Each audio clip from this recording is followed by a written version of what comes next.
What's up, and welcome to another episode of the Scott and Ian Show on the SBL Podcast. And today, something different. A real treat. I say it all the time, but I say it because it's true. Today, we have the great Amos Heller in the studio. It's his studio in Nashville. I get to interview Amos Heller. Now, if you're unfamiliar with Amos, he is the bass player for Taylor Swift. Are you kidding me? Taylor Swift is currently on the biggest tour in history of touring music. Did you know that?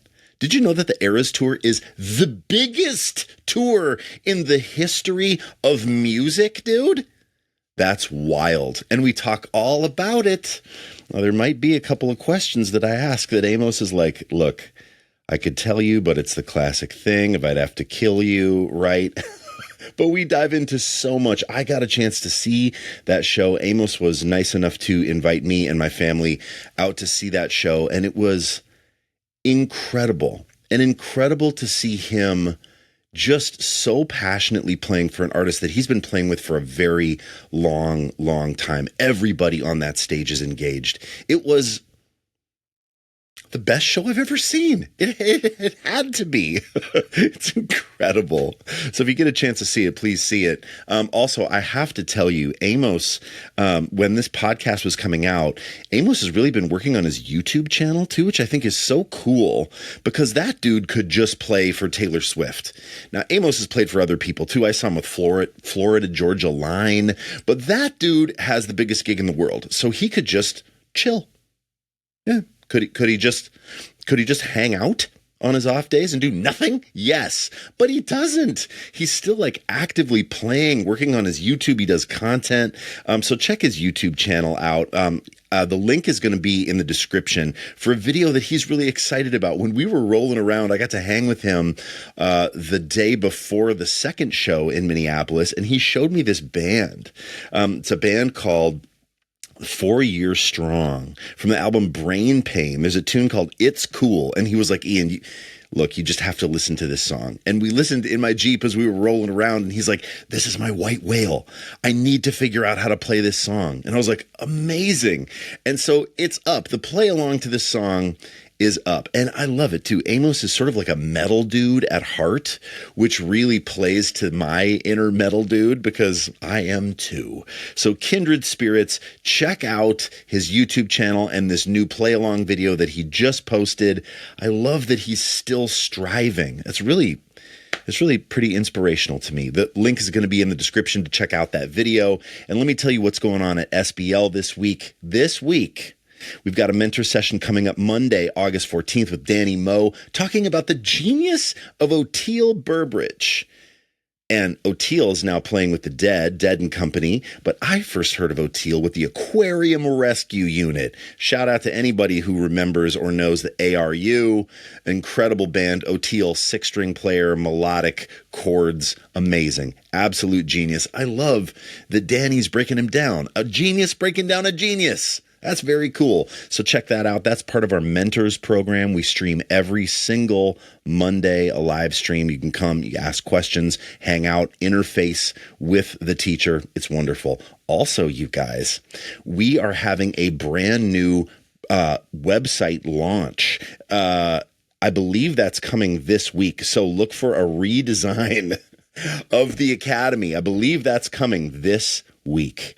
We've been testing, we've been working out the bugs, but it's going to be an incredible experience. You're going to be able to create playlists, bookmarks, I think we're calling it, of all the content you want because there's so much of it at SBL. It's going to be a really awesome way to navigate the site. That is coming this week. I waffled for a minute because I wasn't sure if the date on my sheet here was actually correct, but I do believe it's going to be this week. So make sure to check that out. Okay, it's enough of me. Let's get into this interview with Amos Heller. Well, it's funny. I was actually on an SBL call this morning where I was talking about, we were like going through and doing like, what are we doing for the week? We do this thing. It's called All Hands. And I said, I'm going to be doing this thing with Amos Heller from Taylor Swift. And I said, you were nice enough to get me and my family into that show, which I will never be able to repay you for. It was incredible. That was great having you there. Incredible. And then I said, this is a guy who has the biggest gig in the world. And then it gave me pause. I was like, yeah, that's true. Do you think about that? Do you ever think about that you have the biggest gig in the world? You do. If you want to know that I sometimes say it out loud to myself, yes, I do. You're like, I can't believe it. I do. No, it's, I mean, probably once a week, something about it just comes up and kind of, in the best way, sort of flicks me in the nose. Like, this is a thing that happened, and it's a tremendous reminder of like, look, it doesn't get a lot bigger or better than this. So you'd better have fun. Like, if you're not at this moment, like, actively enjoying like what you're doing and what's going on, like, of course, there's, with anything, that great joke, if you want to hear a musician complain, just hire them, and then it'll just take off. There's always difficult stuff. Yeah, it's great. There's like anything. There's early lobby calls. There's being away from home and all that stuff. But like, yes, what you get to do when it's time to go to work is this just thing that I don't know if I really realize like what we're doing until we're done. Like with like we're looking back on it in some sense, because it's like when we go on stage, like I've got a job to do. I've got like stuff to focus on. Yeah. And just occasionally just sort of take a breath, take a drink of water, and just look around at this absolutely immense thing. And I really try to like summon and maintain just kind of the wonder of it, of anyone who's able to just like make music a career and make it make sense in their life.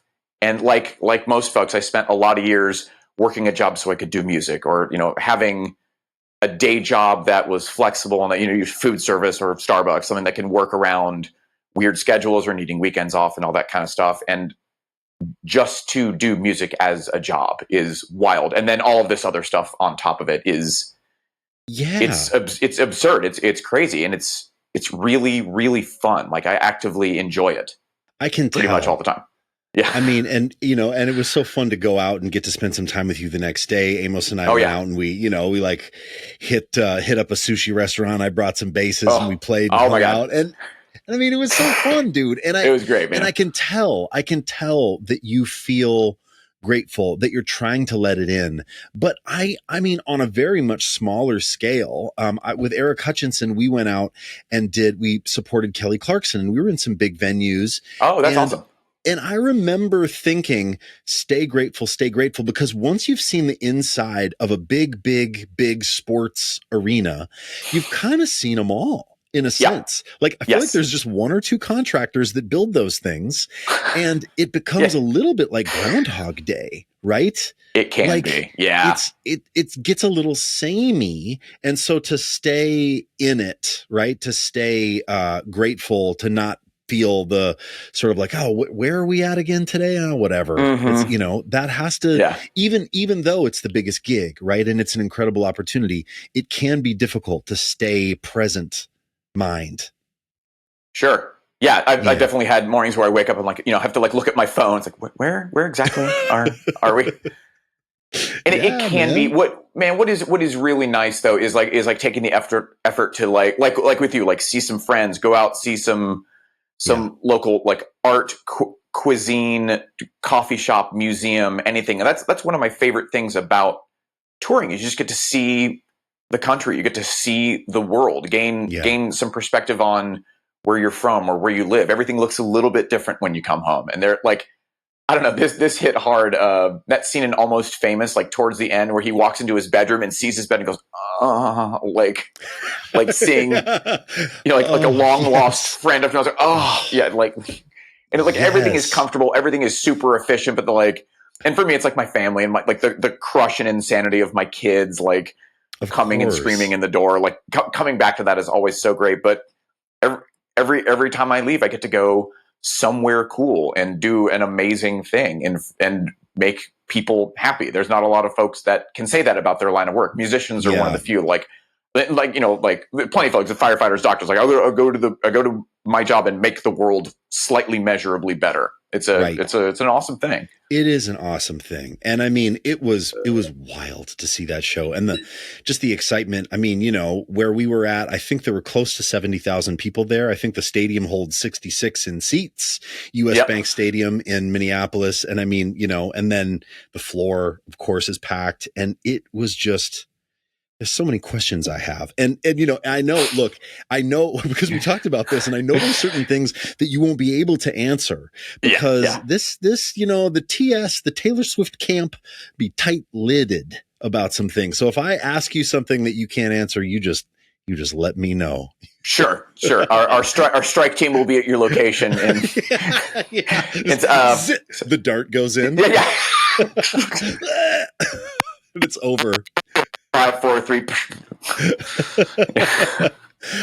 You know, it's funny, man. The one thing, you know, when I talked about, we went out to the sushi restaurant, I have to say, like, so Amos, you know, like he plays the show on Friday. We go out on Saturday before the show and I take you to that place, Sushi Train, right? That I love. Oh, yeah. And there's a restaurant manager there named Winnie, who is so awesome. Oh, yeah. Winnie's never going to listen to this podcast, but if she does, Winnie, let's talk about her. Winnie's the best. The best moment is I brought these bass guitars. I think I brought 3 basses in for Amos to check out. I brought in the Spectre. I brought in that Mike Lull bass. I brought in a Wall. And we ate sushi, bust them out, and we start playing basses. Just like I felt shame about thinking about bringing them in. But once I brought them in, I'm leaving the shame at the door. Too late. Too late. Yeah, it's too late. And Winnie comes over and says, and I will never forget it as long as I live. She says, "Oh, it's so nice to see that you boys have a hobby." And it just killed me. It killed me. And I looked at her and then I didn't say anything. And I looked at Amos, who responded beautifully with, "Well, I hope to make it professional one day." And it warmed my heart. It was amazing. Do you ever feel like incognito in this gig? Like you yourself aren't Taylor Swift, obviously. No. You play for her, but you don't have the same, you get to live a normal life in a sense. Yeah. Right? Like you can go out to a restaurant. She cannot. You have some anonymity in a sense, or some freedom to go do normal things. Does that ever dawn on you when you're out on the road that you get to have kind of a normal life? It does. I don't really have much of a thing to compare it to. Thankfully, I can definitely say that like fame was something I was much more excited about like early on, as far as like when you're getting going, anyone you're aware of is usually famous, unless it's like someone local that you happen to know as a teacher, mentor, or like a player in your hometown. So anyone, the people I all aspired to be or be like Flea, Billy Gold, Cliff Burton, they're famous people. So I was like, well, that's I want to do what they do, which means being famous. Right. And that's certainly a thing that has cooled off for me as it's gone along. It's really kind of nice to have a very specific, literal space that I enter into, and I am part of this massive thing, and I am there's any number of people could be conceivably looking at me at this time, like when I'm on stage. The second I walk off stage and change out of a black t-shirt, I'm walking right by people, and if they recognize who I am, they're polite enough not to say anything. Not that I don't like meeting people, which I really do. Sure. But sometimes I've gotten that question before. So like, are you like, do people recognize you like going to the grocery store? And the answer is almost never. Sure. Which I like, because it's very fun to go out and be part of the thing, part of the massiveness of it. And I remember the first gig I had where there was a line out the door, and like, that's great. And now we're doing gigs where there are news helicopters like circling the venue. Like that's new. It's insane. It's crazy. It's crazy. Yes. And just like none of them were there for me. And like, that's great. Like I have the job to do. I have my stuff to focus on.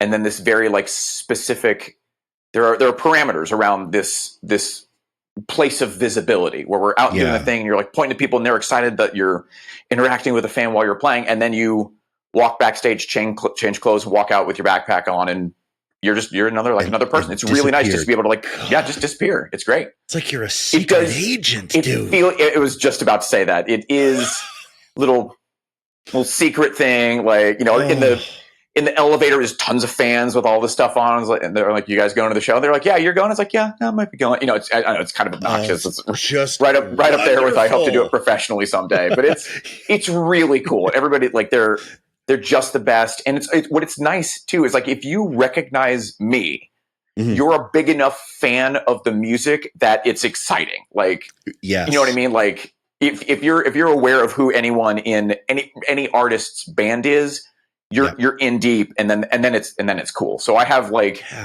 just the good stuff. Really, just the upside has been my experience. Yeah, of course.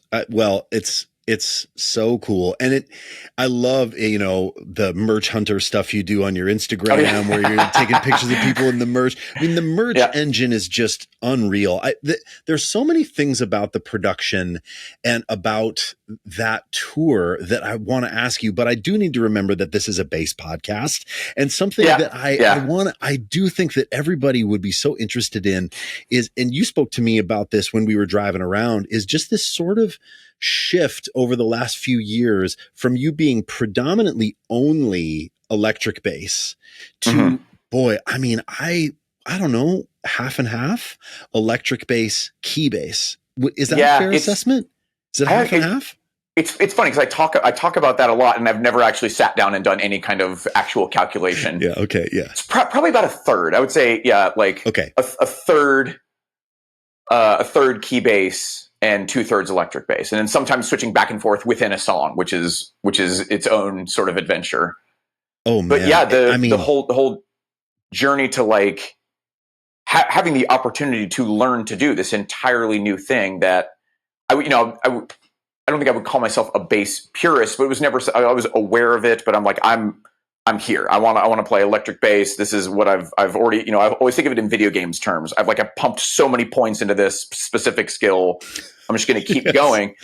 And then music comes in front of you. We're like, well, the low end information from this is a DX7. It's a Prophet. It's a Juno. Like, it's time to learn like how to do this. And it was definitely a challenge. And it's just great to have the opportunity to prove you can do something else. Because I can play like singer-songwriter acoustic guitar. I know enough chords to kind of get by. But to be in the middle of something high profile and professional and have a brand new instrument put in front of you and say, you do this now too. Like, it was great. I was kind of resistant to it at first. And then like live, you just these thunderous, beautifully sustaining, crushing low stuff. You're just like with one finger. That's its own kind of like really satisfying thing. It's great, just man. Like, it's really fun. And the whole place just levitates.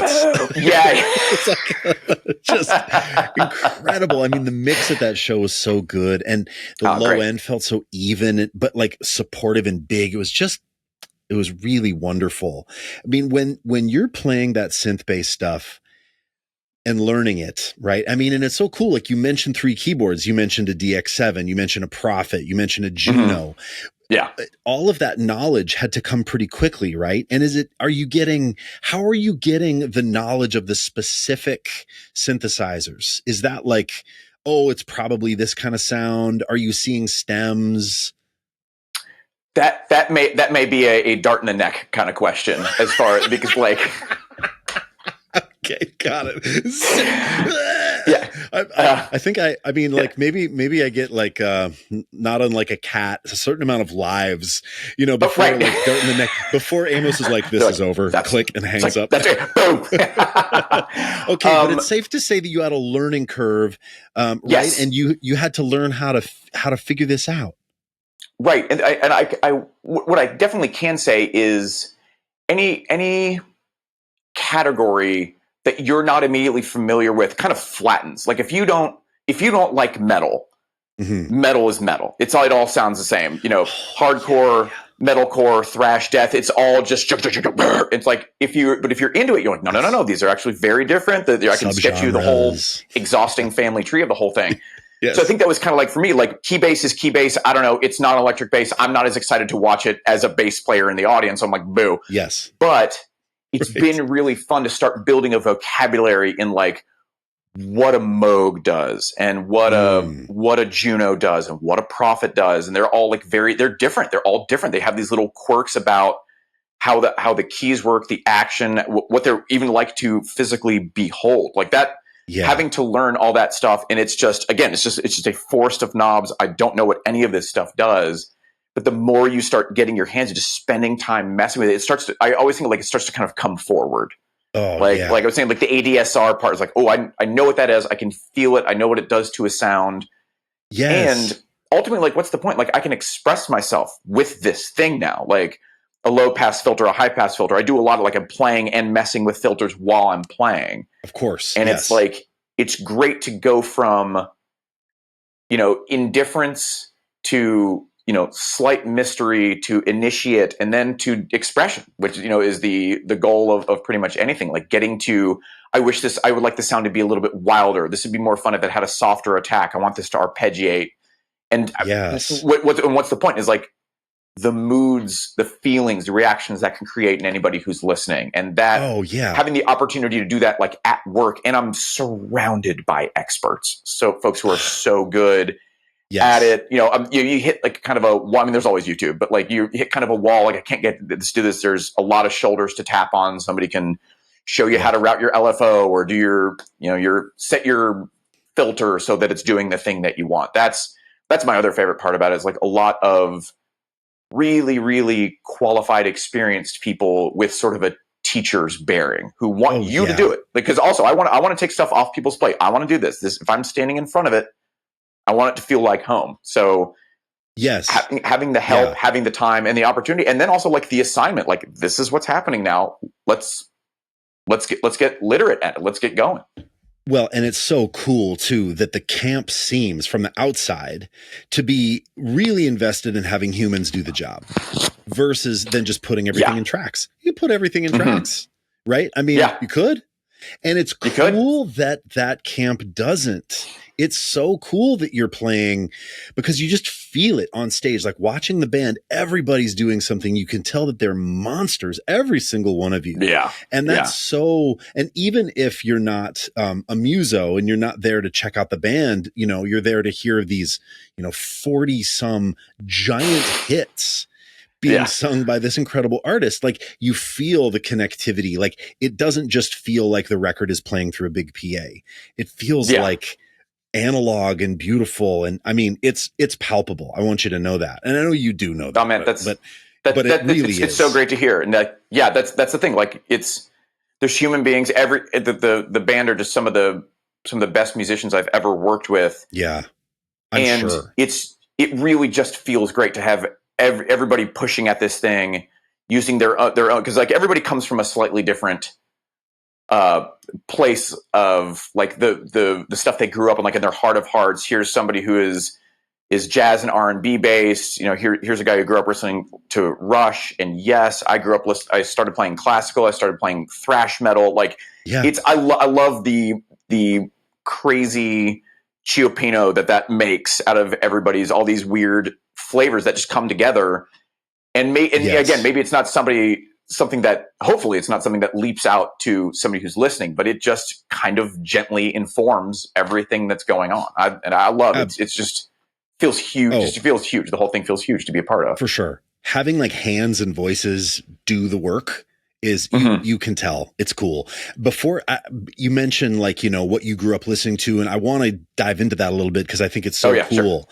Sure. But before we go there, it's funny because you mentioned this acronym when you're talking about synths. And when you mentioned it to me when we were driving around, I almost did the thing of like, oh yeah, of course I know what that means. But I've been really trying. I've been really trying lately in my life to, if I don't actually know what something means, I'll say, hold on, what is that? And it's ADS. No, what was it? It's ADSR. ADSR. Yeah, that's. And if anyone is thinking about getting into bass synth, this is the first most. It's most directly affecting like the sound that you're doing. So it stands for attack, decay, sustain, and release. Yes. And it's the shape of what happens when you press the key. So a short attack goes bam, a long attack goes like sort of ramps up, and it's mainly to do with volume, the volume of the note. And then like, does it go like, does it hit and then go down and sustain, or does it taper off? So does it taper at all? And then like release, when you let up, does it go knee, or does it go knee?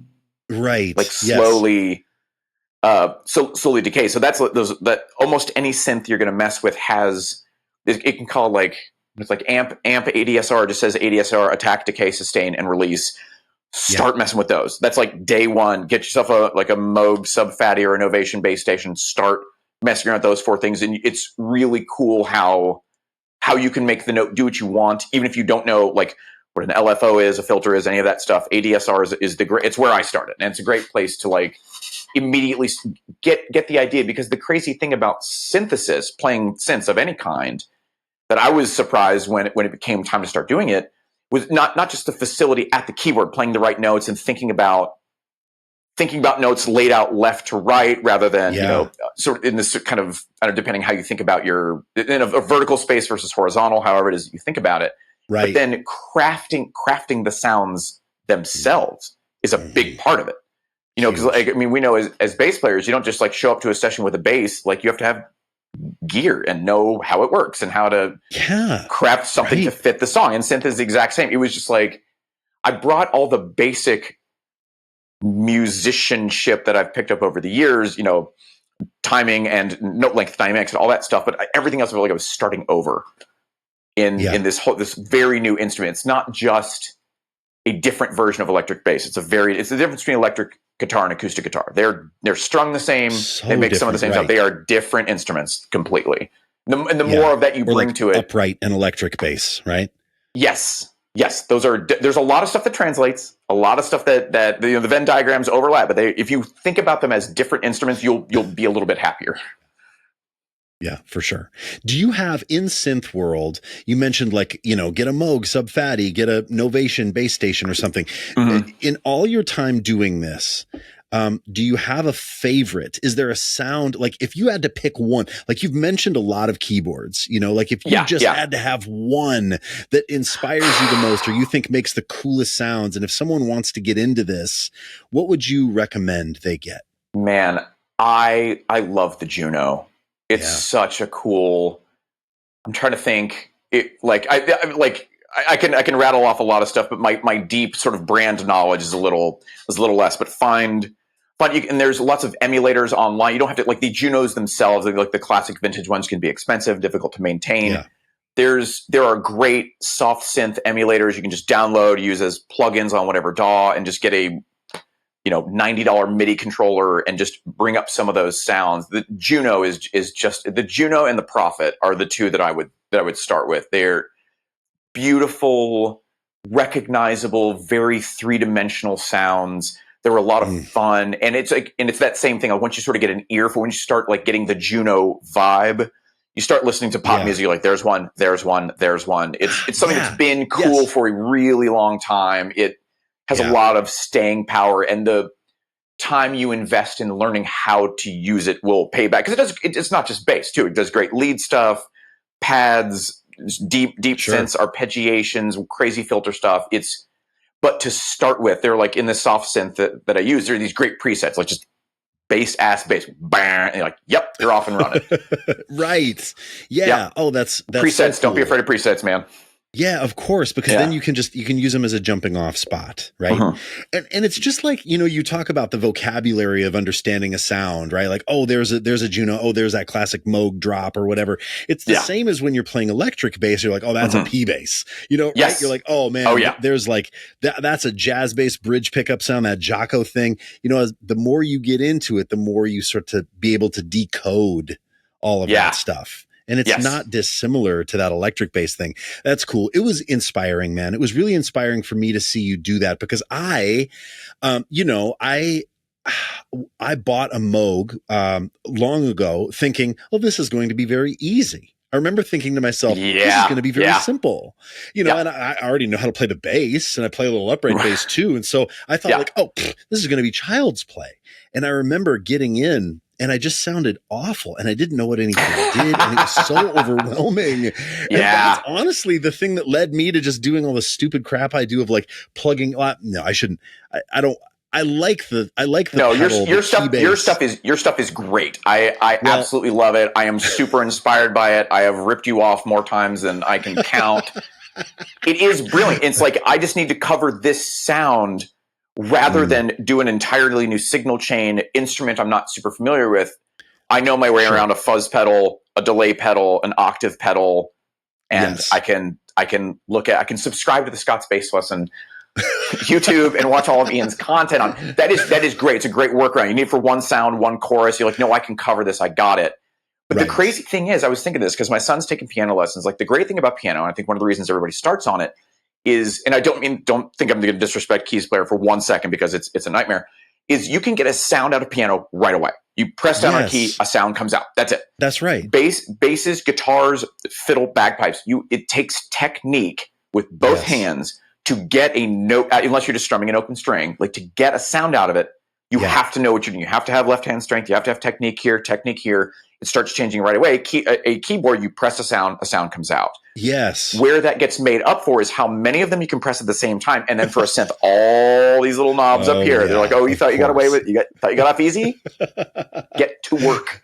Yeah, of course. But but you're right. It's immediate. You get some like immediate satisfaction. It's like an instant gratification, at least, right? When you push that thing down, a sound plays. Yeah. A pretty one. Like, you do any two keys together. Like, there's something I've already made a statement. Like, my kids will come up and just like mash 6 different keys. I think it's just funny. So I run it through main stage, and there's a little window up top that'll very helpfully tell you what chord you're playing. Oh, cool. You just like, it'll say like F7 add to or whatever. So like, Max just goes, does the whole thing. It's like he played something, F sharp 7 flat 30. Yeah, so there's Karl-Heinz Stockhausen there on the keyboard. But it's like you can get something out of it right away. Yeah. But man, I tell you what is crazy is, and I know you know what I'm going to say. Like on a Keybase, Pocket now Pocket is this. It's not this. You're not muting notes with letting up with your left hand. There's no palm muting. Anything you want to do to make it sound different, you've got to tell it exactly what to do and be pretty precise. And then there's the action and velocity, attack, all that stuff on the keys, any aftertouch stuff. It's so deep, just in a slightly different direction than people who are used to playing an acoustic instrument will. Yeah, playing a string. Yes, right. Because that's all physics. It's all pendulum vibration, and this is weird for me. I'm still getting my brain around how, like, no matter how far up you go on a keyboard, the keys are the same space apart. Yeah, versus frets. I'm just used to that logarithmic thing with frets where they get like slightly close together. I was like, no, you just literally just move your hand over, and it's the exact same thing. I have this instinct to like try to pinch my hand together as I go up further. Dude, that's great. They should make a keyboard like that. Then the keys get like tiny up. Just show the keyboard players like a little bit of our pain. Just like yeah. But there's like an upright key basing. You have to get in thumb position to like actually get like high notes out of it. Dude, I love it. Oh my God, that's great. You have to hold down this lever if you want to play the keys like above like the 3rd octave or whatever. Yeah, you do. Yeah, you got. Yeah, it's time to put some pain back in that. Well, yeah, it's just no harder. Yeah, right. It's like you talk about Pocket, and that's something too. Like I played Moog on a couple of gigs just dubiously, and I remember I was always ahead. I was always like hitting that key. I knew where okay, those are my 3 keys. Like in the beginning, I would mark them down. I'd put a C and a D and an E. Oh yeah, and like I would hit them, but I always felt a little on top, and I've always felt like, oh boy, I've got good time on the electric bass, and it really was. Wow, it was difficult. It was more like playing drums, like committing to that spatial, that strike, right? A fast strike is a or like just a confident move, and then against that, depending on your sound, now you got to think about like because you have different. You can have the filter, which is is sort of the wow of it, like the like it's like think of like an auto wah or an envelope filter. You can synths have that too, and you can set it to react to velocity. So the harder you play a key, the more something opens up, snaps into a filter. Yes, exactly. So it's essentially it's like it's no different than how like you and I both know like moving moving your hand half an inch Sure. left and right from where you're striking on the string can change it. It's exactly like that. It's just with a synth, it's all electronic and sort of ones and zeros, data driven, and you just got to know how to communicate. You got to know what you want, and then which of these 35 knobs that all look exactly the same does the thing that you want it to do. Yeah, for sure. I mean, and so will you bring this? I mean, I feel like I could just talk to you forever about synth bass, and I promise I'll move off of it. But will you bring this into other things in your life? Like, have you already used this outside of Taylor Swift in terms of like writing your own material or playing with anyone else? Is it something that you've used? Extracurricularly? Dude, absolutely, yes, big time. All the music that I compose for the stuff I do on YouTube, like just being able to, or anything I just feel like doing myself. Yeah. Like I said, like knowing that I can pop open, and so I use Logic, which I just love as far as my DAW, and it comes with a ton of synths. As the EXS24, the ES2, it has a great like retro synth on it. Yeah. Alchemy is amazing. It's one of my favorites to use. And just like you said, so going back to something you said, like getting to presets and thinking about a preset as a place to get started, like a bookmark in a very thick book. Sure. So like I've got this really cool sound. Oh my God, the release is too long. And I think there was a day where I might have just kept scrolling until I found something perfect. And I'm thinking Alchemy, I'm going to guess probably has like 2,000 or 3,000 presets. There's just so many. Crazy. And each preset has like 8 sub presets. It's like the dark version, the slow decay saw oscillator version. Yes. Like just being able to get something that's inspiring. So, that sounds cool. And then getting it to like getting a filter to like settle down or getting it to arpeggiate. I absolutely like just being able to look at a synth and, like I said, have parts of it come forward. And now I get to create on it. I can express myself with it. So my keyboard knowledge is getting better and better. I even like, this is a weird thing, like on just, this is a, big keyboard side thing, but you can play diatonically sequential notes in a chord, and you can't do that on bass. Like you can play C, D, and E all at the same time.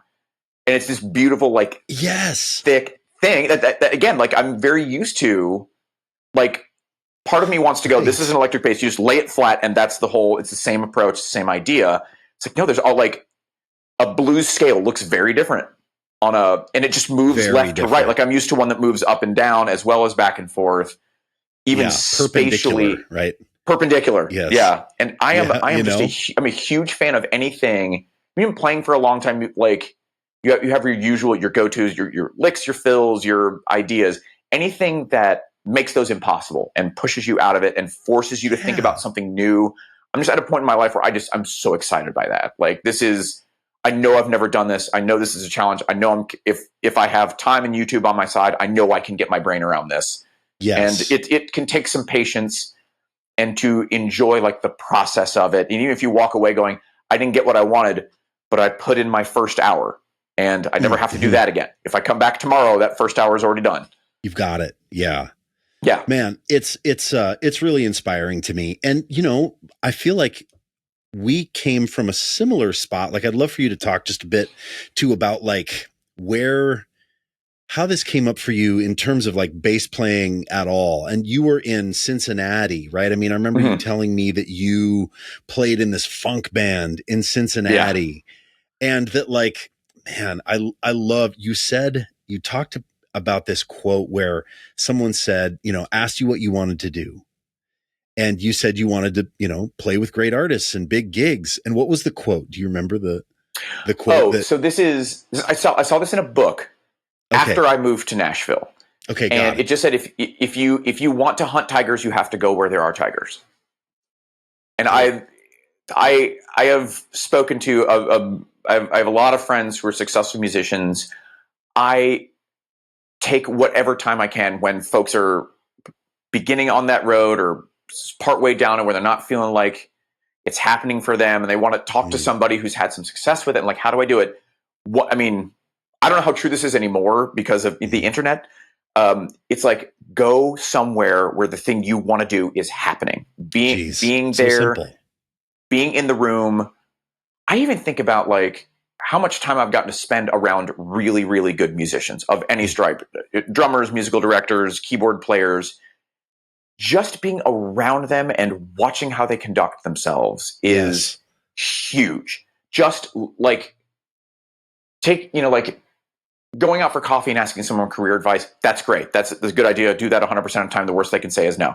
Sure. But going to see this person's show, watching them do something that they love, not necessarily even like this is my main gig, my money gig, my name gig. Watching them do something they're doing just for fun, watching how they do that. That's the sauce. And I do think that if what you're after is something like being a sideman, which is what I am, which a lot of my friends are, that going to a place, a major metropolitan area where folks are doing the thing you want to do is pretty big. We're talking New York, Nashville, Los Angeles, Chicago, Austin. Like there's every town has a scene. Yes. But you want to be where the tour buses are leaving from, not where they're showing up to unload. Right. Absolutely. Because it's part of it too is, you become part of this culture, and then how easy is it to get you on that tour bus? If it's difficult, if it's a long flight away, right. There might be somebody else, right? Who not as much who wants it. Yeah. I did have a conversation with somebody a long time ago who was like, right when things were like starting to take off, we were starting to have like some success, and they were saying they were from somewhere like not that far away. It was like Bowling Green or, Memphis, close to Nashville where I am now. Yeah. And he was saying, he's like, man, I would come down every weekend just to do the thing. And I remember thinking like, show me a romantic partner who's going to let you love them on the weekends. Oh yeah. Like you have to commit to the thing. And yeah. I believe, and this is probably true for a lot of things, like the way you treat musicianship is the way it's going to treat you. And if you just want to do it because you love it, it feels good to have a bass in your hands, you want to play blues with your buddies on the weekend, the world needs it. Go do it. If it's the thing that gives you joy, that is more than sufficient. That's beauty, that's art, that's authenticity. Go do it. If what you want to do is professional, then you need to do it like a professional would do it. Like, do your homework, show up on time, like be cool, not like be a cool dude, but like, let as much go as possible, because it's a weird life, especially while you're leveling up and there's a lot to deal with. And the more chill you can, because you're living with people. If you get to a point where you're on a tour bus, you are in close proximity to people for a lot of the time, and you're only playing with them maybe 2 hours a day, and you are living with them the other 22. That, like, being a relaxed person, the sort of, I was sort of happy to see that the hometown hero who sort of looks down on everybody else and is the hot business wherever they came from, and you can't tell them anything.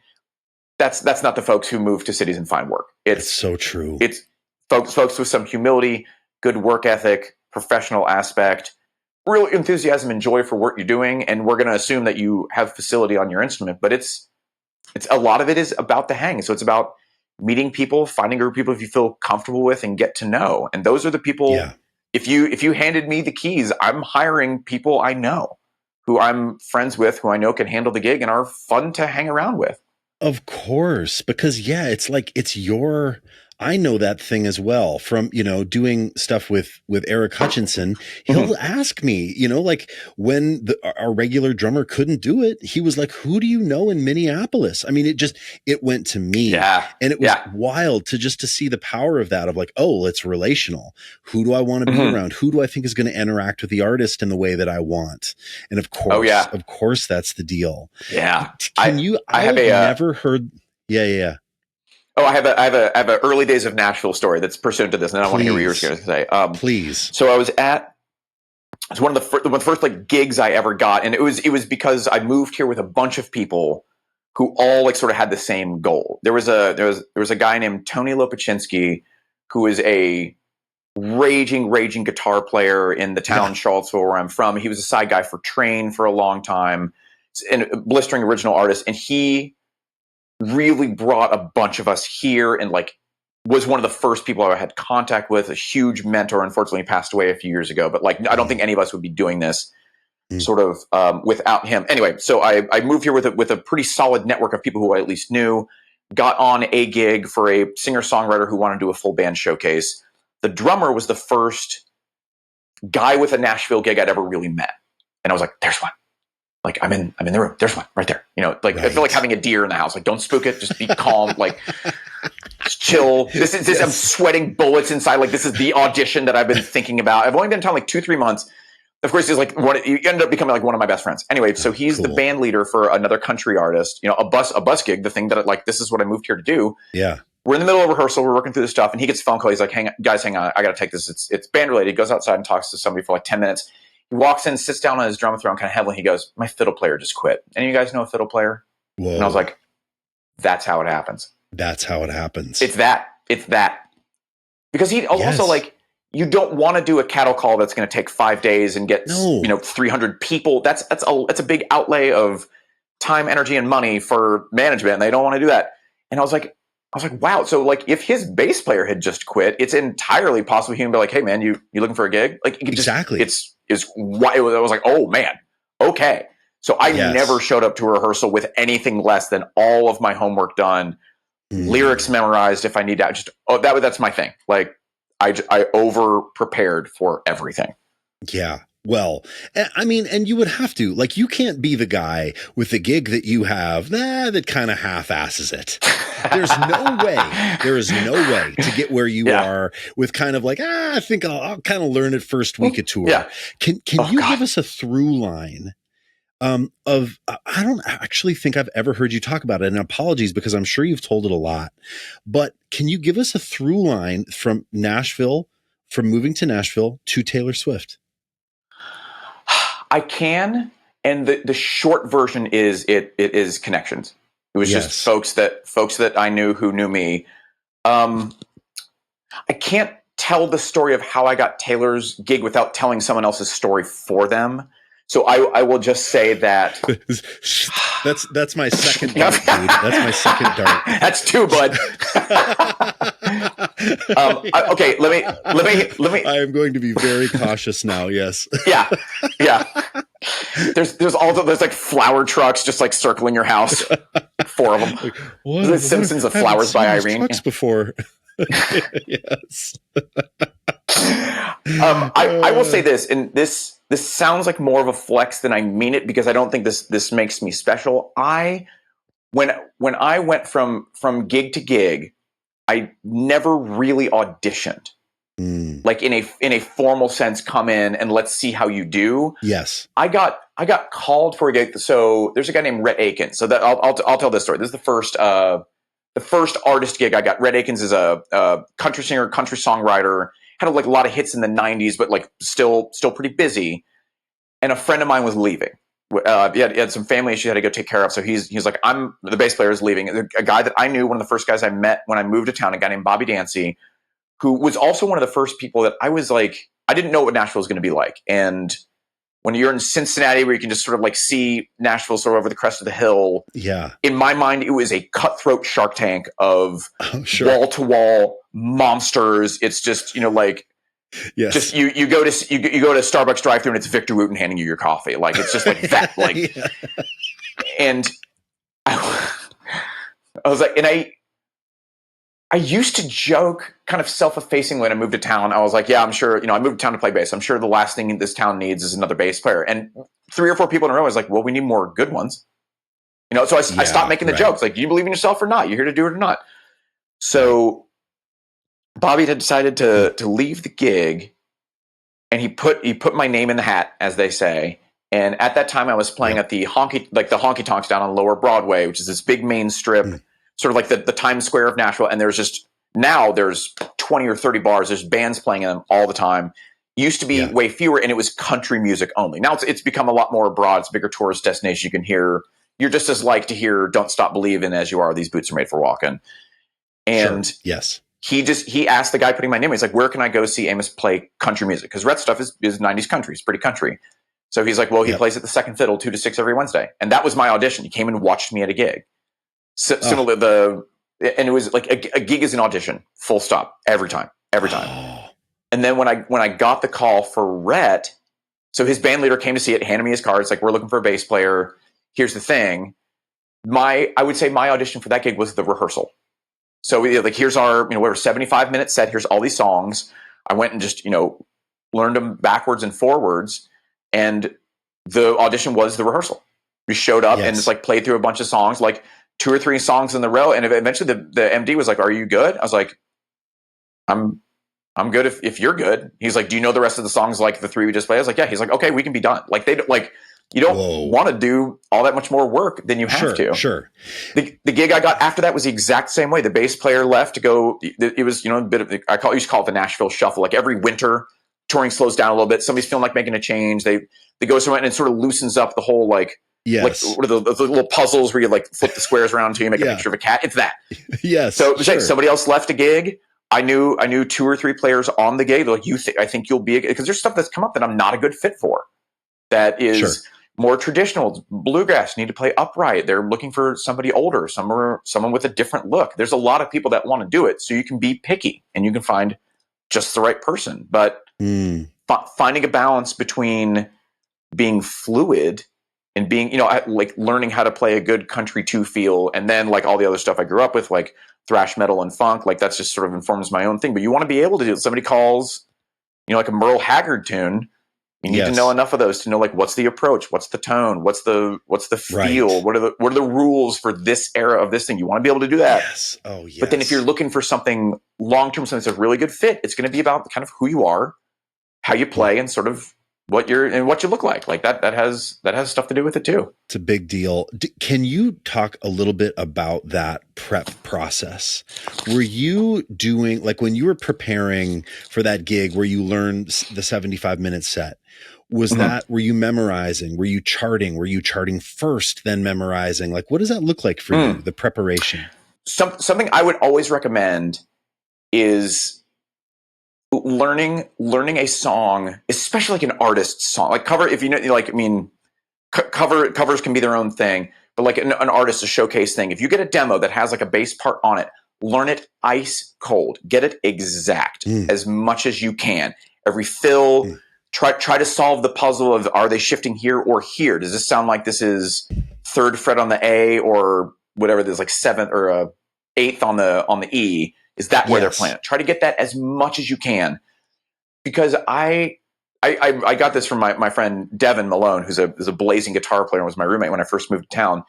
If the artist is most comfortable with it exactly like the record, you always want to be able to say yes. Can you do this exactly like the record? Absolutely. You want to be able to say yes. That takes homework. If they're like, this is going to be a little bit looser, you're in the rehearsal, the drummer is doing something different, follow that. Right. Read the room, do the thing. The second anybody goes, I want this exactly like the record, you want to be able to say yes to that. Yes. I would recommend that, because that'll make you learn the song deeply, and you'll find yourself cueing lyrics, cueing drum fills and stuff like that. And I also, this is a more recent thing to me. Try to play it in the clear, not even wearing head. Pick up your bass in the room, count it off in your head, come in, you're supposed to come in, see if you can play the whole thing with nothing. Yes. And when I can like play you're it imagining it, right? Yes. Yeah. Like, do you know? And that's like, and what I've figured out for me is that takes time. It just takes me a lot of time. I wish I was one of those folks who can hear a song 2 or 3 times and just do it. I'm not. I don't have a ton of formal musical training in that sense. Sure. And it's just I haven't spent the time to really cultivate that skill. So I need time. And I can set myself a diet of about 2 songs a day at that intensity that I can learn all the way through ice cold.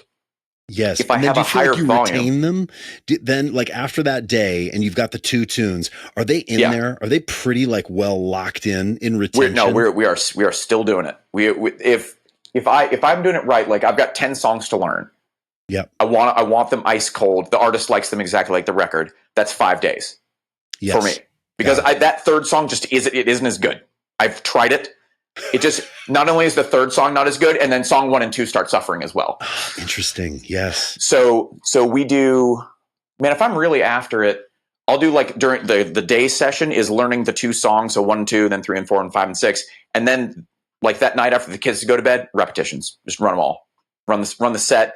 get used to how it, if we know the set order, get used to how the thing where you can hear the next song when the last song is over from like an album, or like a mixtape that you've really fallen in love with. Like I can hear the next one, because there's going to be variables on the day. There's going to be. Your mix is going to be weird. There's a last second substitution. You may find that the singer, like maybe they don't have a ton of experience or they're having a rough day. You may find yourself leaning over to like whisper lyrics to them. Anything you can do to make the gig go better, you prepare. That's my approach broadly, is just take it as seriously as you can. And for me, it's just time and making sure I have the time to give the attention to the thing that it needs. Yeah. So you're not ever approaching any kind of gig looking at charts. I don't like to. I'm impressed with people who can read and play expressively, session musicians. I saw a gig at the Baked Potato. I was watching Chris Chaney read. That's upsetting. Yeah, he's ferocious. All this Martin Landau, I think it was like Martin Landau, Abe Jr., and Chris Chaney. And he's got his nose buried in a chart and just destroying it. I was like, man, I didn't know that was available. Like, I've got a whole brand new thing to be upset that I can't do. Like, look at that. Right. I like performing. I really have a lot of fun being on stage, living in the music, just, carrying the energy of a crowd or a singer. And it's a little bit selfish. You can run it this way. I want to have fun. If I'm going to have fun, I need to be prepared. Yes. The more prepared I am, the more fun I have. It's very simple for me. And faking on bass is the worst thing in the world. Oh, it's horrible. It's like because not it's so a verb. Consequential. It's like I did horrible. I did when I started playing down on Lower Broadway. So those gigs are tough because it's repertoire. Those folks know 500-600 songs, and that's off the top of your head. I mean, you have a chart book if you need to get to it. And there's folks that use iPads now, cheaters. And yes. I did a lot of faking on bass, and it is hard. I kind of can't do it. Like I got to where I could recognize on the back of the acoustic guitar player's neck, like the angle of their thumb, like that's a G, that's a D. Yeah. Like I could kind of see it. I was like, oh, it's probably this. I did a lot of slides. Oh yeah, right. And you're just trying to write a chart in your head as you do it. Like there's things. Lyrics are probably the other thing that you just can't fake on. And I hate it. I don't have fun. It tears the band apart. You go to your solo and I'm hitting the 4 instead of the 1. It's like it just hits this huge speed bump. And it was just selfishly, like getting through a faking gig downtown. It's a 4-hour shift. I remember I was just ride home in complete silence. Just wow. It was Yes. I ended up going to gigs. I had a chart, like a notebook with Nashville numbers charts, and then I had a little piece of paper a little notepad next to it. Any song somebody called or even mentioned that I didn't know, I would write it down, and then I would go home, download it, make a chart for it. Getting caught with your pants down is the worst, and it's like the worst. It turns this joyful, collaborative, beautiful experience that it's live music. It's never going to happen exactly this way again, and just turns it into a slog, and I'm just not having fun. So and I mean the gig. I've said this before in a podcast. The gig is the reward. The gig is like the reward for the hard work. You put in the work so that then when you get on that stage, you can have fun. Like when I see you out there on those stages, the widest stance, just throwing down, just putting your whole body and heart and soul into it. You can't do that if you're like, oh my God, where does it go in the bridge? What's the bridge here? Yeah. Oh yeah. Yeah. Like it's so terrible. And I don't know about you, probably though. Like I have had some of my lowest lows, highest highs, lowest lows on gigs where if I'm feeling unprepared, it is the worst. I'm like, I want to crawl under a rock and die, or just go back to school and be an accountant, or it's awful. And so, I think it's actually really important for people to hear you talk about the time it takes, because I do think there is this pervasive thought when people are starting and they're seeing pros like you and they think, oh man, I bet Amos just takes a look at those songs and, kind of learns them quick. And there's also this weird thing when you're starting, oh, it's just pop music. So it's easy. Oh, yeah. Oh, it's just country music. Oh, it's just rock music. Uh-huh. And dude, those players never get very far on the ladder, right? It's so much more complicated because if you blow a form, like that thing of here comes that big solo and you play the 4 instead of the 5 or whatever it is, those are really consequential things. And you have one job to do, God, right? There's like 4 notes probably you're playing in most tunes, or there's 4 chords. And so play the right fucking one, and yet we let ourselves make those mistakes sometimes. And of course, everybody makes them. But I love the fact that you're doing 2 tunes a day. Whenever I'm working on songs, I think I should, I need to get through the whole set. I should get 4 or 5 tunes done. And I'm bad at it. And so it actually is really helpful for me too, to hear you say 2 tunes a day, lock them down. That's, what great advice. That's excellent advice. And then reps after that. And then listening to it like at the gym, like just getting it. If it's something unfamiliar, like just, you want it to be instinctive. I will tell the story. We were doing a gig downtown and somebody called Sultans of Swing, the Dire Straits tune. Sure. I'd never played it, but I grew up listening to it. I knew how it went. Yeah. And I was like, oh, it's in D. I can do that. Like, I was like, yes. And I was like, do. I was like, that sounds like, I never charted it, but I can hear it. Here comes the one. I know how I was singing the guitar solo. It's just like, it's that familiarity, that instinctive thing. So that was an example of like, I'm playing a song I've never played before, but you just know it so well. So I was like, I've never played this. This is actually really fun. The guitar player is really good. Band sounded really good. It's like, I've never got an opportunity to play this song that I really like. But that's so the thing for me. It's the optimistic side is I want to have fun. And the sort of fear-based side is I will do anything to not just suffer and struggle on stage. That's also like an ego thing. Like I don't want to be seen that way. I don't like I hate how it feels. But yeah, I have made a lot of peace with like, it just takes me a lot of repetitions because almost invariably too, I'll get to a point where I feel like I know the song, like I've got it. And then we're listening to it at the gym and something will go by. It's like, I didn't hear that. Never heard that before. So I sort of fall in love with like how I'm playing all over it. And it's hard for me some reason. When I get an idea of like, I'm like 80%, 85% there. Like I've got it pretty good. I can actively feel myself resisting. At some point you need to put the bass down and listen to it again. Right. And just listen. That's really good. Oh, here's another thing I do. This is a little trick is I'll still have the bass in my hands, listening on headphones, whatever. I turn the volume on my bass all the way down. And I mime the part. And if you hear something go by that, you can feel like, oh, I didn't just do that. That's like, I can kind of feel this. So that's a little bit of like, how are we doing? How cold do I have this? So I turn my bass all the way down and play through it, just listening to the track or whatever, the reference. And it's like, if I have it, I have it. But then that's a good way to like, because if you're like, I play with my bass at a pretty high volume and it's entirely possible that I'm just blowing past something, playing over it, and I'm not hearing what the bass player is doing. But again, that's like, you've got the progression, you've got the form, and now in that moment, you're kind of doing something that sounds great with the tune, actually, but it isn't the original thing. Yeah, but it's not the thing. Yes, and it's humbling, and I've just started to like celebrate it, and I'll pick that up, and so I go, that was close, like it'd be like, or I'm listening on the way to the rehearsal, I'm like, oh, whoops. It's like, oh, I come out for the first 2 bars, of course, too. Good to know.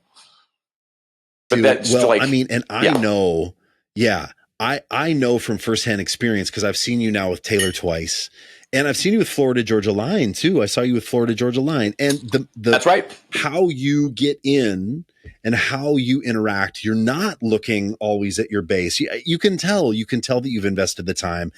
Consummate pro that is also exuding rock star vibes, like wide stance. Like I told you this story, dude, of like when I first saw you, we had really good seats because I was there with a buddy who knew the guys in Need to Breathe. That was on Speak Now. Is that correct? The Speak Now tour? Yes, I believe that's correct. Yes.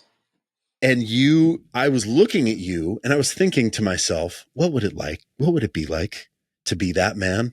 This is before I knew you. I was like, well, I wonder what it would be like in kind of daydreaming, like, wow, that's so cool. And you saw me look at you and you went, and you gave me the rock horns, dude. And I was like, like he sees me. Like I thought I was invisible, like a kid that was like, oh my God. Yeah. But I mean, it's so cool, dude, because I've seen you play enough now where I get it. I'm like, man, this guy is devoted to the craft. He's devoted to the gig. He's devoted to the artist, and he's all in. And man, that it's so inspiring to see. So it's so fun to get a peek behind the curtain, just to hear about the process, that it's not just like, oh yeah, I check it out on the way to the rehearsal. No, of course. You're putting in the hard work. Yeah. I stay jealous of folks who just like have that bandwidth, that ability, education, experience. Just listening, I feel like keyboard players in particular, like studying like the types and shapes of chords. That's the whole bit. Like I see F sharp minor 7 add 9. I was like, so I'll just play an F sharp. Is that okay with everybody? Like, like I'm just gonna play like the root note of the thing. It's all good. Yeah. So there's folks who I think who are like who might have to like that's not gonna be a problem. There's folks who go in deep like that, and I'm very impressed with them. I've been on sessions where I can feel everybody just leaving me in the dust. They'll listen to one of the couple of notes so I can literally run it down. I'm like, everybody give me just 1 second. I'm just gonna make a couple of notes. Like I do feel like the sort of player that I am. I want to be full throated. I like to commit completely, and that's how I have fun, because like the background I come from is metal, and like that's what you do. Like it's just and that's why I got into it. I love playing it because it just ignites me, and that's the experience I want to have on stage, is to like be in that flow state where it's just coming through you and you're super present there. You're just listening to the drummer, the vocal, vibing with some bespectacled fan there in the front row and shocking them with a quick horn throw. I think I'm sure I've centered you out. It was like, someone's looking at me. Like that's pretty rare. I was like, dude, I'm gonna give this guy what he paid for. Dude, it was someday we'll be friends. I loved it so. That's so amazing. Funny. I mean, so when you told me that story, I was too. Yeah. No. Okay. Sorry. I walked away going. I was like, do I remember him? I was like, I think I do. My mind is populating it. Like I can make it make sense. I was like, do I remember this? I was like, I think I do. I don't know. I'm just gonna make it up. Yes, I totally remember that. I love it. Well, I mean, you've probably thrown a lot of rock horns at a lot of people over the years. I mean, that was the only time I've ever done it. That's the only time I've ever done it. See, it's just special for me. Just for me. All right, I'm going to seg to metal. Speaking of rock horns, because I said we talk a little bit about. I mean, it's so fascinating. Like you're playing for the biggest pop artist in the world, and your background, your passion. I mean, what we were driving around listening to. Like, remember when you played me that tune? Yeah. Tell me the name of that band again that you played me in my Jeep. Yes, they're called 4 Year Strong, and the song is called "It's Cool." And it's what I was telling you. It's blazing.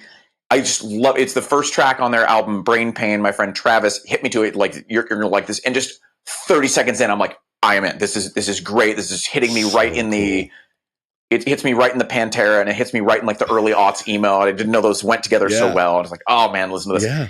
And I'm trying to it's like my white whale. Like I'm trying to transcribe it, the guitar parts, and like really get them under my fingers. It's so fast. But that is like that. It's kind of weird. So I started on classical upright. I went to a middle school and high school with a amazing, well-funded, passionately led classical, and we had a marching band, we had a chorus, a theater program, just a lot of arts funding in the school, the public school that I went to, which is absolutely amazing. So the first thing I fell in love with is just that idea of like playing, these big long notes in classical, and listening to how that supports, listening to what the cellos, the violas, the violins 1 and 2, like what they're doing, how they're making, how I'm informing this chord, listening to how it plays again, as we got to more challenging stuff. It's playing against it. It's creating these suspensions and all this kind of stuff without knowing the formal language, where I can just feel I'm looking at my little black dots on the thing, but like there's something else going on around me that, as long as I have the tempo from the conductor and my music in front of me, but then it's sort of like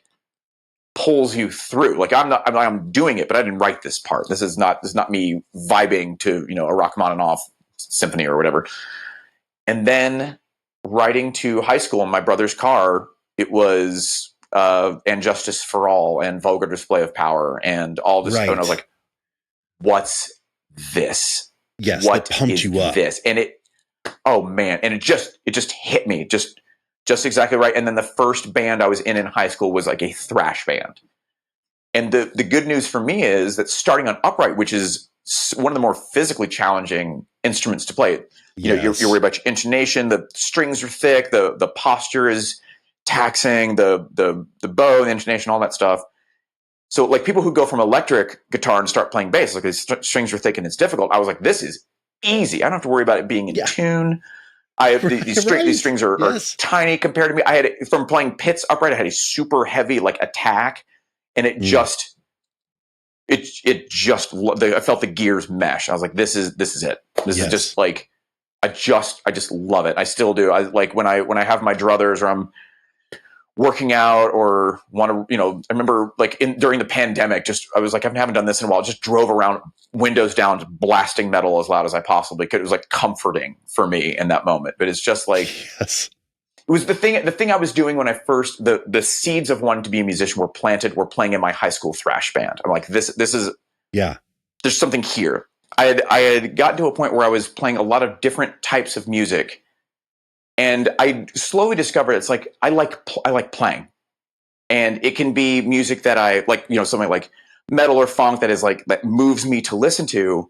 Then also I don't have a real strong background in listening to fusion, but I loved playing it. It was so wild and technical and improvisational, and you know, trying to keep time, stay while the drummer just goes berserk, and like this song might be 7 minutes, it might be 2 minutes, it might be 10 minutes. Who knows? You're just listening and looking. And I think that was like the point it hit me. It's like, I think I just have fun playing. So if I can have fun playing anything, I'm just going to go to Nashville and see what they want me to play there. Yeah, but, right. But where that kind of lit up for me was just like, I don't know. There's just for me, there's just something about metal and like it was like my sophomore year of high school. So I got into like the dress, the hair, the combat boots, the group of kids that all sat together. I was just like, God, I just love everything about this. Just feels right to me. So I was telling you too, I remember that like to prep for this tour, because the show is over 3 hours long, that one of the things that I work on actively is not necessarily like technique or soloing or anything like that. I play a lot of metal because it is difficult, because I have to dig in hard and play fast with a lot of intensity, a song that I want to go right because I love it so much. Yes. Because what I'm trying to build like endurance, like literal stamina, like in my hands, so that if I go for a lick towards the end of the night, like I've still got some horsepower. Like my hands are getting tired. I was like, I need to like lift basically with my hands, and Pantera and 4 Year Strong and Justice for All are like how I get. That's what I warm up, and then when I've spent time practicing during the day, that's what I'm playing.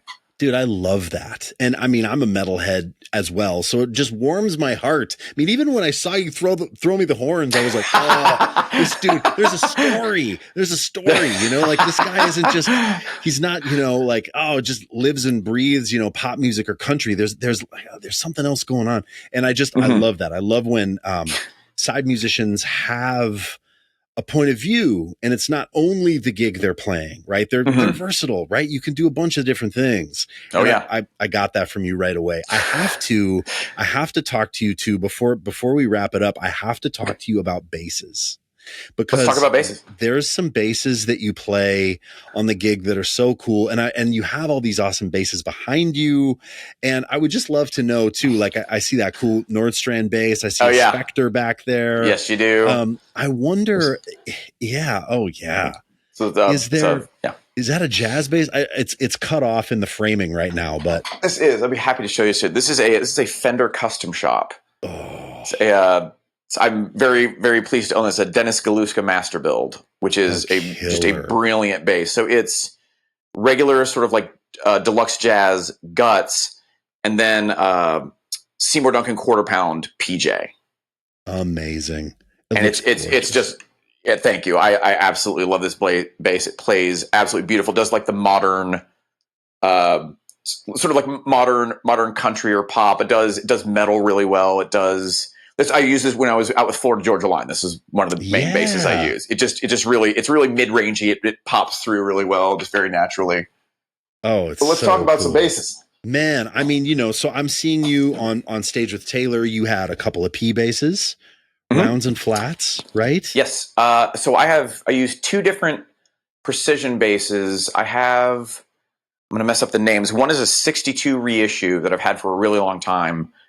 And the new one, there's like a Daphne. I did a reel about it. I can't remember exactly what it's called, but it's a 1960 reissue. Yes. I can't. Their names kind of run together for me. It's like a classic player plus deluxe retro refit Mark II. It's one of those.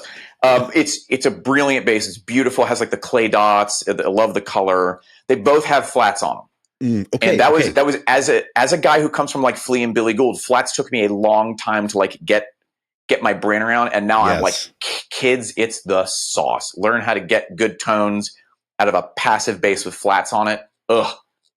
It's like it's mixed already.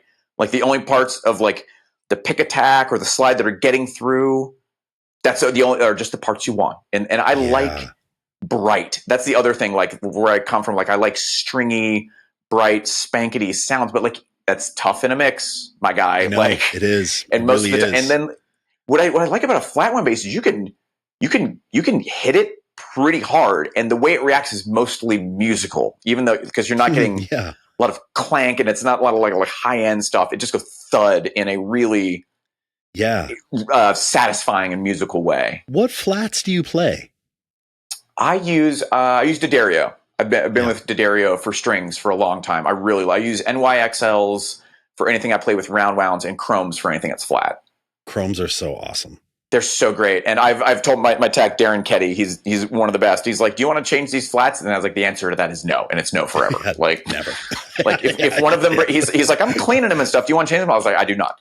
I have, I'm one of these guys. So I got this is an Orlando. I don't know if I ever showed you this one. Cool.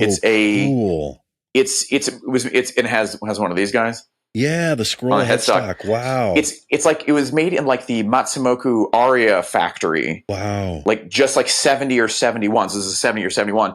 And as far as I can tell, these are the flats that like came on it. Oh, like I bought this 12 years ago and I've never changed them. Wow. And yeah, I just like it's part of the thing. It's surprisingly loud. If you saw the Stone Temple Pilots Unplugged, that's what Rob DeLeo is playing. Really? Of course I've seen that. There's a couple of them running around. This is the studio secret weapon for sure. It's like it's not like $1 million billion. It's just kind of rare and sort of funky, and just again is like pre-mixed. Also has flats on this guy, and this is one of my favorites for sure. Killer. And what then, else you got back there that you're excited about? Let's see. What's with it? Oh, man. This guy. This is just like a candy store with Amos. Oh, yeah, come on. Fun. This is one of my favorites as well. Beautiful. Look at that bass. Yeah. Thank you. Dude, this is one of my favorites. Listening, what do we have in front of us here? Oh, yes, some of people course. that just listen.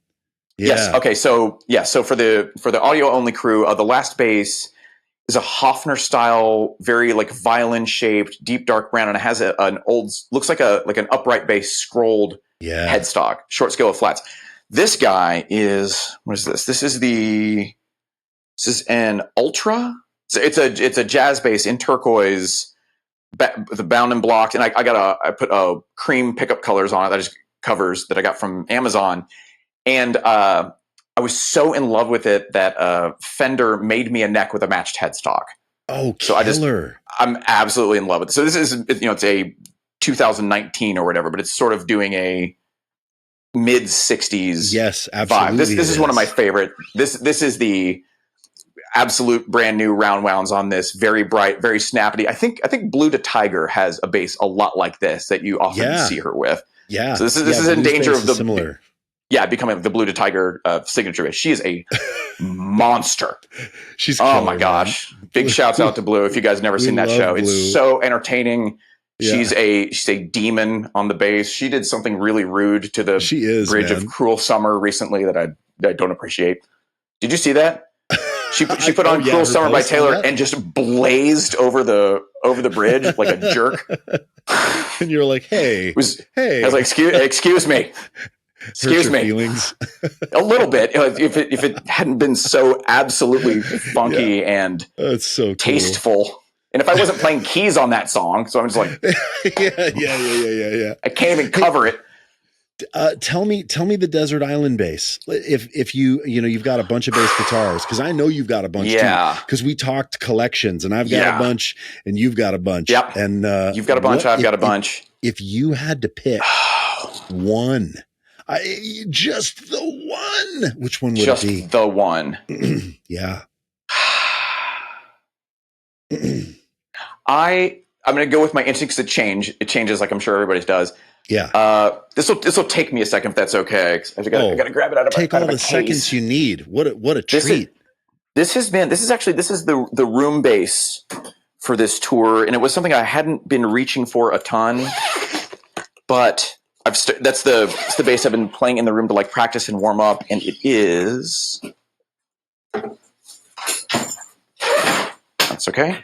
It's a Yamaha BB-P34. Yes. It's one of these guys. I wondered if it would be a Yamaha. Yes, it would. It's either this or I'll go if I have enough mic cable. I'll show you that too. I have a BB, a classic sort of BB. These are amazing. So fun. They just this thing barks like crazy. It has a couple of custom things in it. It has Seymour Duncan quarter-pound PJs as well. Yep. And Pat from the custom shop put a 3-way switch, so it's volume tone 3-way switch. Oh, cool. Instead of like a volume, I like a 3-way switch. I just like you want folks who are like, I'm neck pickup with like, a little bit of bridge pickup. I can't hear it. It doesn't really do it for me. So I want like it's a P bass, it's Jocko, or it's a PJ. Like that's just sort of my approach. Yep. But it's really fun to play. It's really expressive. It has a quarter pounds and round wound, so it's really bright. Yes. And I think that I was pretty impressed. I was skeptical about because this is a big redesign. Oh yeah, for sure. Oh, here it is. Here. Also, I'm sure folks have seen the more classic BB shape. Oh, they're so cool though. But if you don't know what we're talking about, you love a BB. Oh my gosh. Yeah. This is the classic thing. Tony Canal for a lot of people. Michael Anthony, like.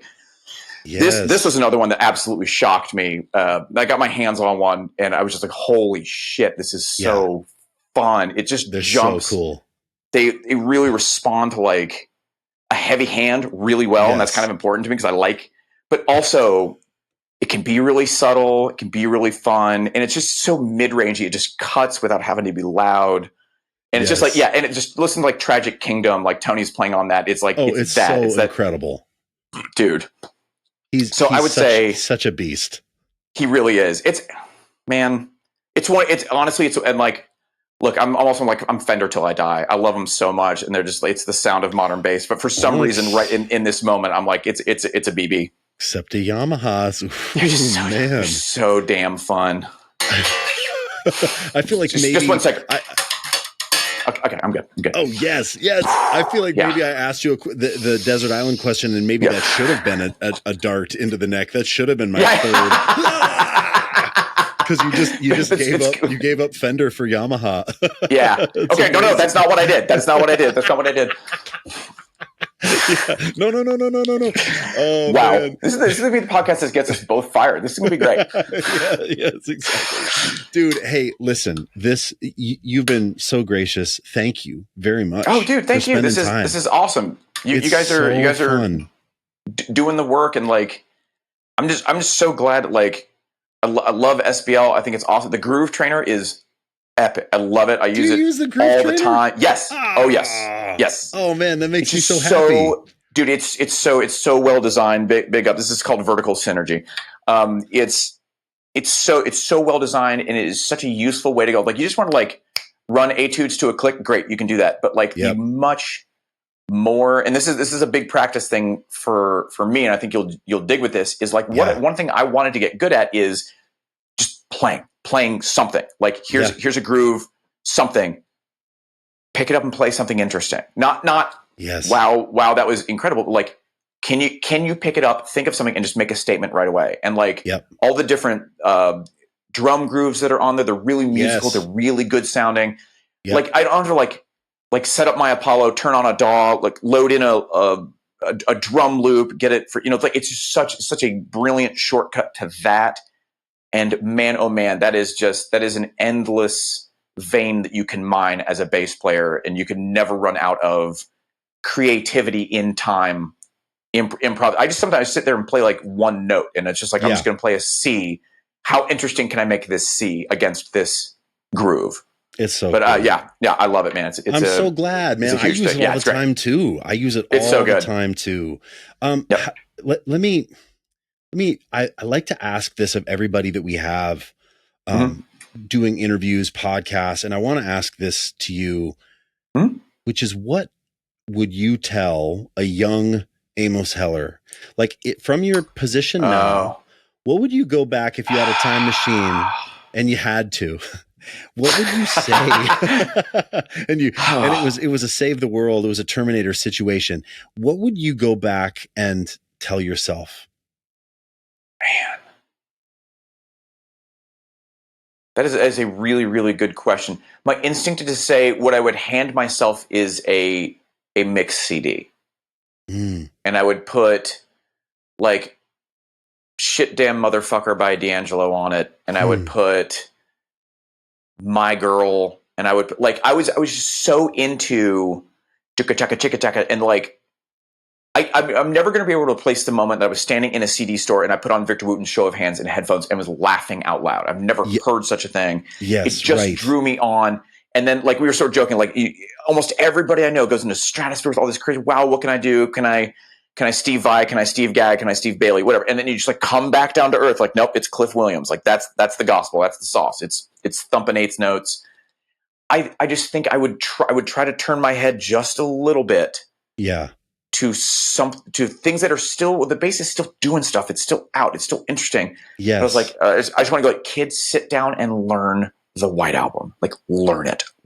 Like, stir this subtlety, this musicality into your playing a little bit. So that's, and I find myself saying, I have a nephew who fell in love with Cliff Burton the same way I did, and it's just but it's like. But if this gets you to sit down and play, then do that. Do the stuff you love. You're going to be best at that anyway. Right. But like all of my advances as a player, and I'd say the last 5 years, are all listening, all subtlety, all learning the differences in controls between palm muting here, here, here, and here, or here, or playing here at this angle, or here at this angle, or back here at this angle. It's all that.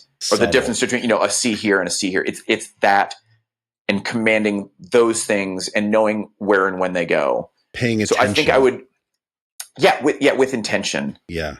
And I think it would be trying to draw my younger self to the glory of disappearing into the track a little bit. And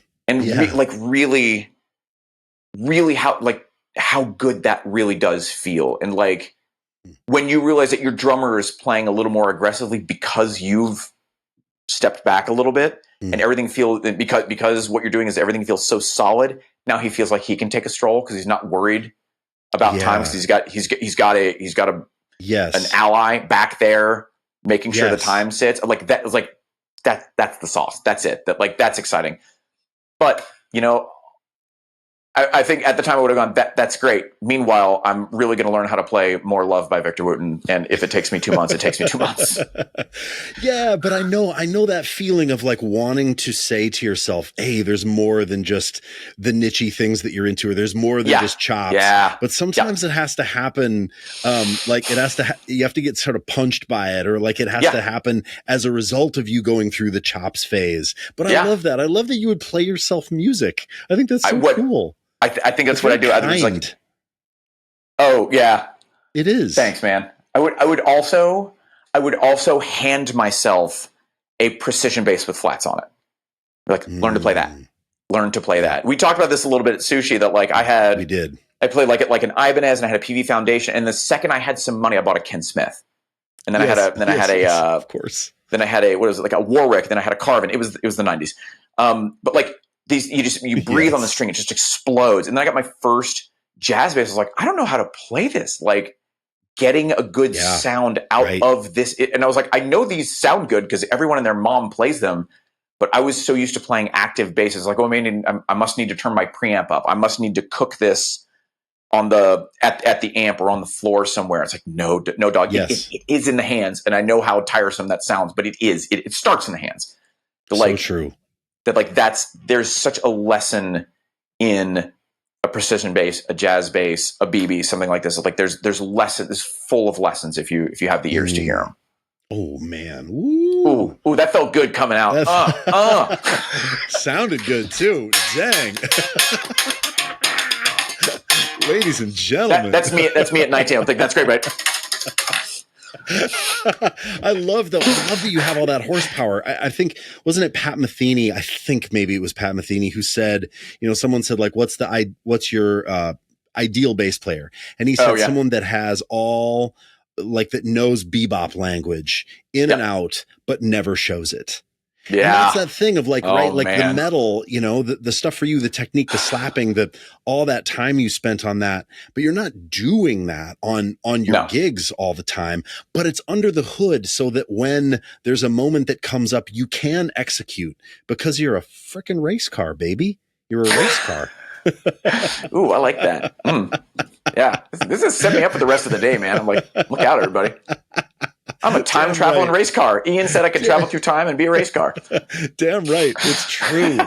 And I just, I cannot tell you how much I admire you, man. I mean, I just want to say, thanks, dude. I admire your playing. I admire your work ethic. We even talked when we were hanging out, we talked about physicality and what you do. I mean, you have this regimen of stuff you do for your body and your mind that, helps you on the road. And I just, you just will never know how much I took away from that time. And I really appreciated spending it with you. And I appreciated today too. And this audience that checks this out is really going to benefit from this. So man, dude, from the bottom of my heart, man, thank you very much for all that you share. So awesome. Dude, I'm beyond honored to be here. It was just from me too, dude. It was just beyond good. Like it was really thinking. Like I looked at my watch. It was like 3:15. I was like, dude, I have to go. Like I could have sat there with you absolutely all day. I've never been less. I kept wanting to say this when you talk about like bringing the bassist to the restaurant. I was like, if we were in Nashville, they would nuke this restaurant from orbit for doing this. Like, I was just trying to imagine sitting down at like Bongo Joe, a couple of dudes with like basses out there, be like, oh my god, seriously. Okay, but it's like, who cares? It's all joy. It's all excitement. I don't care. And the whole point of this whole thing. So I love SBL. I love you. I love all the stuff you guys are doing. It's like, it's because it's hard to know how to get better. Let's help you get better, because being better is fun. Being good at bass is fun as hell. Dude. And like, I highly recommend it. Joy. Yeah. That's what makes it fun, is getting better at it. It is really fun. Yeah. Yeah. Dude, that's amazing. That's an incredible bit of wisdom, actually, that like you can't access the fun unless you're good at it. You just, right? It's like the gig. I can't have fun at the gig unless I know it. And that just takes time. And when there's just something about bass, and I think it was like, as a fingerstyle player, like you have your hands on it, just feel really connected to it. I just love playing bass, and that was like when I knew I wanted to do it. It was like the more time I spend on this, the better I get at this, the more I fall in love with it, the better I want to get. Yeah, and it's great, and like for you guys to put your blood, sweat, and tears into an education platform that's just about one thing, is helping people get better at bass. It's awesome. You get up every day and make the world a better place for bass players. Man, well, I'll take it. It's hard to I'll take it. It's hard for me to take it, but I appreciate it. And dude, it's great, man. Thanks for today. This was so fun. This is fun, dude. Yeah. Once again, I got to go pick up my kids from camp. I can do this for another 2 hours. Awesome. Well, we will. Let's do it again sometime. Let's do it again sometime with Scott. He would love to do it too. Once the darts wear off, we'll just we'll get back in there. Yeah. It's like get up, regain consciousness. Amos Heller, you're the best. You're the best. I'll speak to you soon. You're great, Ian. All right. Thanks, bud. Thanks for having me, buddy. Yeah. Bye.